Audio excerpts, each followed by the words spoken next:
जैसा कि last episode में हमने देखा कि शियाओयान मैग्मा के अंदर फंस चुका है, लेकिन अभी उसके रिंग की सभी जड़ी बूटी जो वो बनाता रहता है वो बाहर आकर मिक्स हो जाती है और शियाओयान की बॉडी पर लग जाती है, जिससे वो होश में आ जाता है। वो नेक्स्ट लेवल पर प्रमोट भी हो गया है और उसके पास डव की विंग्स जो है वो भी अपग्रेड हो गए हैं। वो क्वीन मेड्यूसा को देखता है और उसकी स्वेलिंग पाइथन और वो खुद आपस में अब मर्ज हो रहे हैं और अब क्वीन मेड्यूसा पाइथन पर अपना पूरा कब्जा जमा ही लेगी। लेकिन असल में ये है तो एक ही स्वेलिंग पाइथन क्वीन मेड्यूसा से ही बना है। क्वीन मेड्यूसा हमेशा शियाओयान को मारना ही चाहती है, लेकिन इसने शियाओयान की कई बार मदद भी की है, इसलिए शियाओयान उसके लिए बस अच्छा ही सोच रहा है। वही शियाओयान का अब हार्ट अच्छी तरह से काम कर रहा है और वो यहाँ के एनवायरनमेंट को झेल भी पा रहा है और अब वो उस बीस्ट से बदला लेने का सोचता है। ये बीस्ट शियाओयान पर हमला करता है, लेकिन अब शियाओयान को इससे कोई फर्क नहीं पड़ता और वो उसके अटैक को नलिफाई करने लगता है। शियाओयान को एक अलग ऊर्जा की अनुभूति हो रही है और बीस्ट बहुत सारे अटैक करने के बाद अपना पावरफुल फ्लेम भी छोड़ता है, जिससे शियाओयान अपनी फ्लेम जो इवॉल्व हो गई है उससे बच जाता है और फिर उसे फॉलिंग हार्ट फ्लेम का ओरिजिन दिखता है और अब वो समझ जाता है कि उसे क्या करना है। वो तुरंत उस ओरिजिन को पकड़ने के लिए उसका पीछा करता है। ओरिजिन भी उससे भागती है, लेकिन शियाओयान उसे पकड़ ही लेता है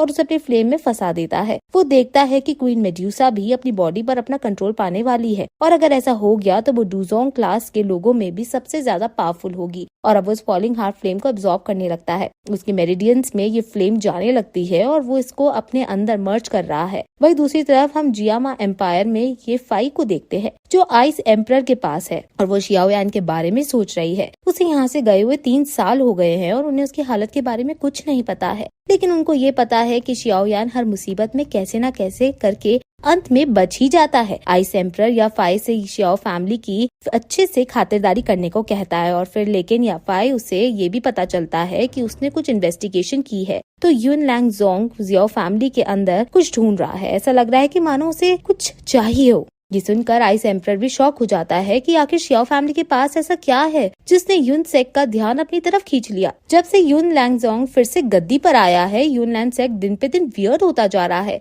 आखिर हम भी देखते हैं कि कब तक युन जैंग लोंग को उसका घमंड रहता है और मुझे शियाओयान पर पूरा भरोसा है। जब वो एम्पायर के अंदर फिर से अपना कदम रखेगा वो युन लैंसेक को तबाह करके रख देगा और मुझे पूरी आशा है वो दिन दूर नहीं। वहीं शियाओयान फॉलिंग हार्ट फ्लेम को अर्थ हार्ट फायर के साथ मर्ज कर रहा है और ये फेंग चियू प्रैक्टिसिंग का सबसे डेंजरस स्टेप है। इन दो फायर के बीच रेजिस्टेंस बहुत ज्यादा है और ये दोनों आपस में मर्ज होने का बहुत खतरा रहे हैं, इसलिए हर एक एल्केमिस्ट सिर्फ एक ही फायर का होना पसंद करता है। अगर शियाओयान के पास बर्निंग फॉर्मूले नहीं होता तो ऐसा करना उसके शरीर में ही आग लगा देता। शियाओयान काफी कोशिश करता है और फाइनली वो फायर्स आपस में मिक्स हो जाती हैं और फाइनली उसे फॉलिंग हार्ट फ्लेम प्राप्त हो गई है। शियाओयान ने इस दिन के लिए बहुत लंबा वेट किया है और फाइनली ये दिन आ ही गया है, लेकिन अभी उसके अंदर डिफरेंट फायर्स के फ्यूजन से जो बाय प्रोडक्ट्स निकलते हैं वो उस पर काउंटर अटैक करने लगते हैं। शियाओयान के टीचर ने शुरू से ही ये बता रखा है कि 2 फायर के फ्यूजन के इस वक्त में काफी मुश्किलें होती है और यहाँ ये इविल फायर उसके अंदर से निकल रही है, उसके हार्ट तक पहुंचकर उसको पेन दे रही है, उसे काफी दर्द हो रहा है। और वहीं दूसरी तरफ क्वीन मेड्यूसा फाइनली अपनी बॉडी को रीगेन कर लेती है और अब वो बार बार स्वेलिंग पाइथन में ट्रांसफॉर्म नहीं हो करेंगी। क्वीन मेड्यूसा शियाओयान को देखती है और कहती है कि अब समय आ गया है पुराने खतों को बंद करने का।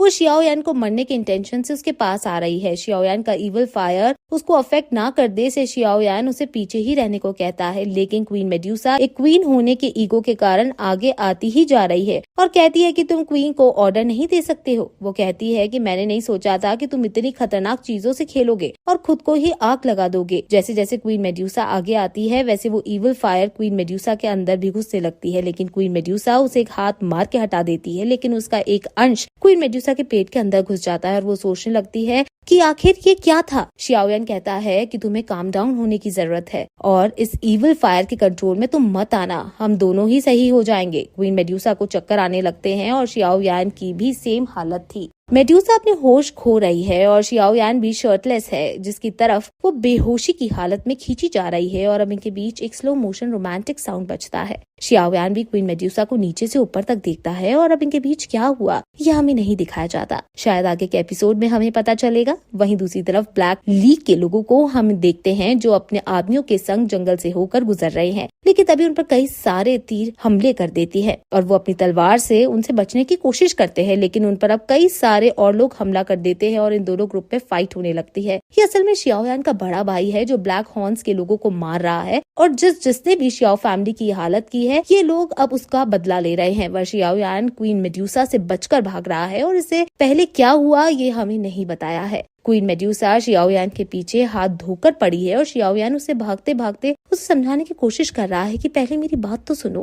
क्वीन मेड्यूसा कहती है कि मैंने अपनी बॉडी को रीगेन करने के बाद तुम्हें अभी तक नहीं मारा, ये मेरे लिए कितनी शर्म की बात है, अब मैं तुम्हें नहीं छोड़ूंगी। इस पर शियाओयान कहता है कि तुम बेशक मुझे मार सकती हो लेकिन प्लीज मुझे मत मारो, अभी मेरे काफी काम ऐसे हैं जो मुझे पूरे करने हैं, अगर आप चाहो तो मैं उन कामों को पूरा कर लूं, फिर मैं खुद आपके सामने आ जाऊंगा। इस पर मेड्यूसा उसे शांत कर देती है और कहती है कि तुम आखिर हो कौन जो क्वीन को आदेश दे रहे हो, अगर तुम कुछ मुझे दे सकते हो तो वो है तुम्हारी लाइफ। शियाओयान उसे शांत करने की कोशिश करता है और कहता है कि अगर तुमने मुझे मार दिया तो तुम यहाँ हमेशा के लिए फंसी रह जाओगी, इसलिए हम दोनों को मिलकर यहाँ से बाहर निकलना चाहिए। मेड्यूसा को ये बात सही लगती है और वो सोचती है कि जब मैं बाहर निकल जाऊंगी तब मैं इसे मार डालूंगी। वहीं शियाओयू को हम देखते हैं जो शियाओयान के मेमोरियल के आगे खड़ी है और पैनमैन के साथ सारे लोग टावर के पास है। वहाँ अब सारे एल्डर्स भी आते हैं और असल में ये लोग सब अब ग्रेजुएट होकर वहाँ से जा रहे हैं। लिन शियुआ, लिu क्विंग और लिन यान यहीं रहकर इस अकेडमी की ओर सेवा करना चाहते हैं और अब बाकी लोग वापस मेनलैंड जाएंगे। लिन यान यहाँ इसलिए रुकी क्योंकि उसे प्रॉमिस किया था कि वो शियाओयान के साथ ही वापस जाएगा,